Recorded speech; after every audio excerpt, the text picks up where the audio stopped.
In the early months of 1999, the geopolitical stakes in South Asia reached an absolute boiling point.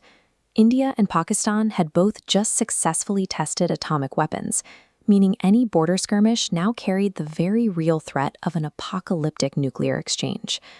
To step back from that ledge, Indian Prime Minister Atal Bihari Vajpayee traveled by bus to Lahore in February 1999.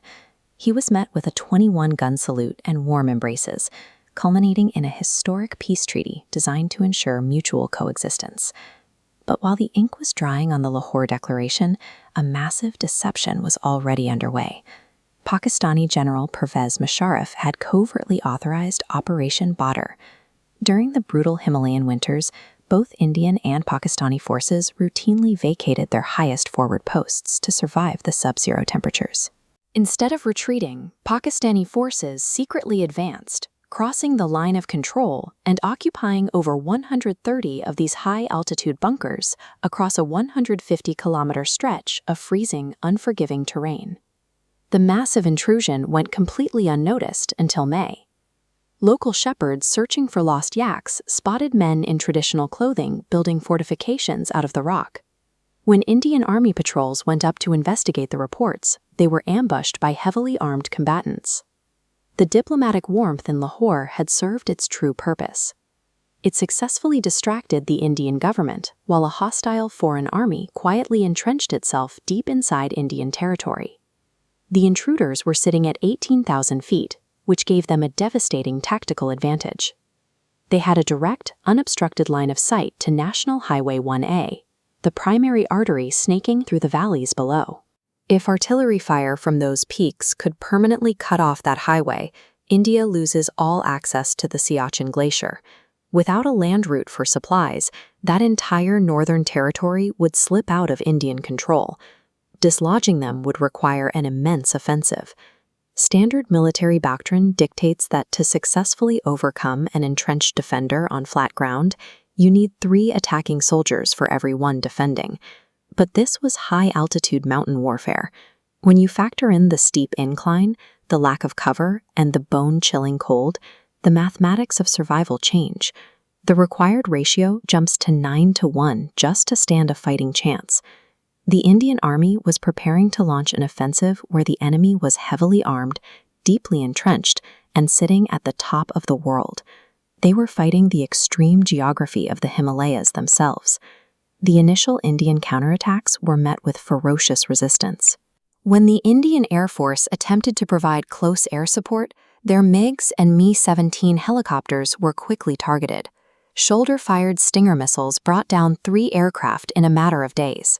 To counter this, the Air Force launched Operation Safed Sagar, completely shifting their strategy. They brought in the Mirage 2000 fighter jets. These aircraft could fly high enough to stay out of Stinger missile range, while precisely dropping laser-guided bombs directly onto the enemy bunkers.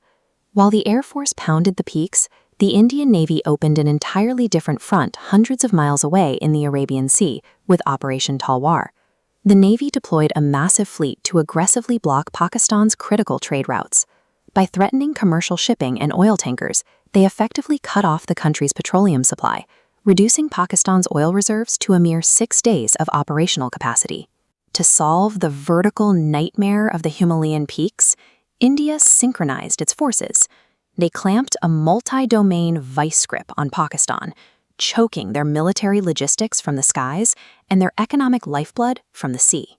Down in the valleys, the infamous Bofors artillery guns unleashed a relentless barrage. They fired thousands of rounds a day, pinning the Pakistani forces down and shattering their concrete fortifications. But artillery and airstrikes can only do so much. The actual reclamation of the territory fell to the infantry. Soldiers were scaling 80-degree rock faces in pitch darkness. They were navigating -30-degree temperatures and carrying heavy weapons on their backs, all while gasping for air in the oxygen-deprived altitude. The sheer brutality of this assignment crystallized during the battle for Point 5140. The responsibility to clear this heavily fortified peak fell to a company led by a 24-year-old officer named Captain Vikram Batra. Navigating a near-vertical climb from their rear to surprise the enemy, Batra and his men engaged in ferocious close-quarters combat. After eliminating the machine gun posts and securing the summit, Batra radioed his command post with a success signal that would become legendary across India. Ye dil mange more, translating to, "This heart wants more." High-tech jets and heavy artillery had softened the targets, but they couldn't capture the ground. The territory was ultimately won back foot by frozen foot, driven by the sheer grit of soldiers fighting hand-to-hand in the Himalayan death zone. The ultimate test of that grit awaited at Tigerhill.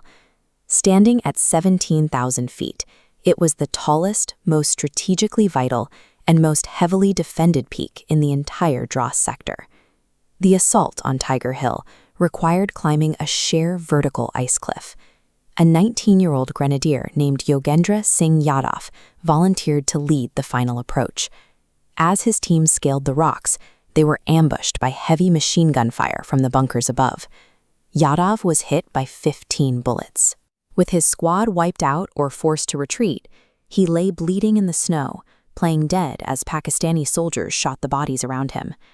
When the enemy turned their backs, Yadav pulled himself up, pulled the pin on a grenade, and crawled forward to destroy the enemy bunker. He then grabbed a fallen enemy rifle and neutralized a second bunker.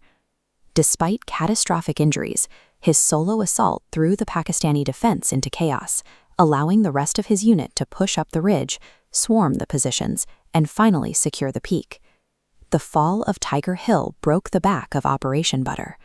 Pakistan had relied entirely on the extreme geographic advantage of the high ground, and the Indian infantry proved they could climb right through it. With their high-altitude fortresses collapsing one by one, the military reality set in for Pakistan.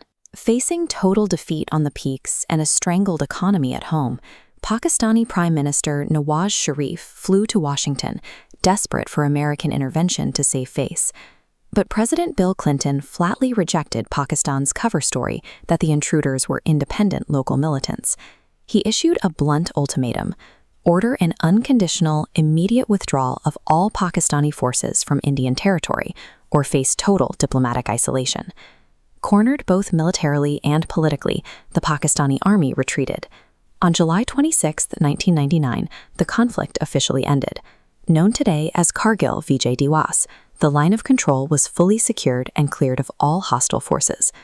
The Kargil War began as a massive intelligence failure, allowing a foreign military to quietly occupy the deadliest terrain on Earth. Yet, the crisis was ultimately solved through a brutal, synchronized application of air and naval pressure, and the immense personal sacrifices of young infantrymen who climbed into the freezing dark to take their mountains back.